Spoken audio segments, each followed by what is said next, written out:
vocation jusqu'à heurtative, parfois à des vendeurs, témoigne d'une motivation profonde et un véritable esprit de collaboration.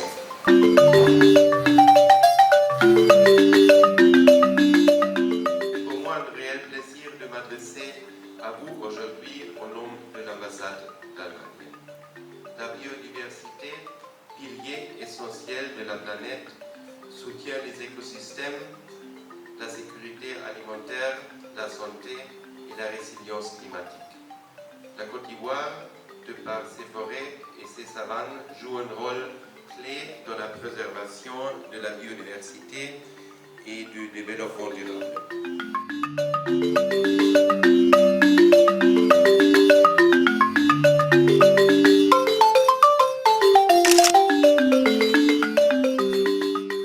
L'APA, c'est les questions d'accès aux ressources génétiques et ou aux connaissances traditionnelles et le partage juste et équitable découlant de leur utilisation. Je l'ai dit, et les pays du Nord venaient par le passé, c'était un pôle commun, ils pouvaient prendre des ressources ça et là, aller valoriser, mais en retour, on n'avait rien. Ils vendaient les produits cosmétiques qu'on achetait, oh, pourtant ce sont nos ressources qu'ils utilisent, les produits pharmaceutiques, oh, pourtant ce sont nos ressources.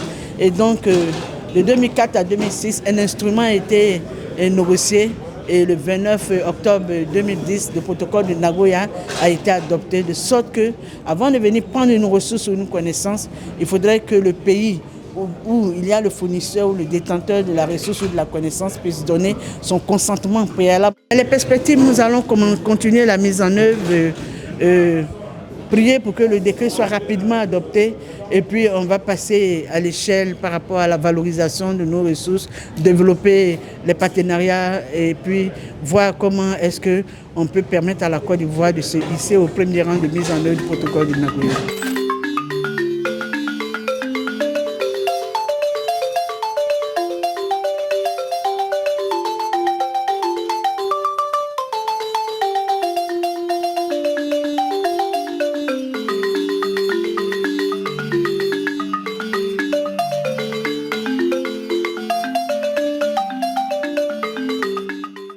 Le projet APA est un projet pertinent pour le secteur de la santé, vu que c'est un ensemble de connaissances et de savoirs qui régissent l'utilisation des plantes.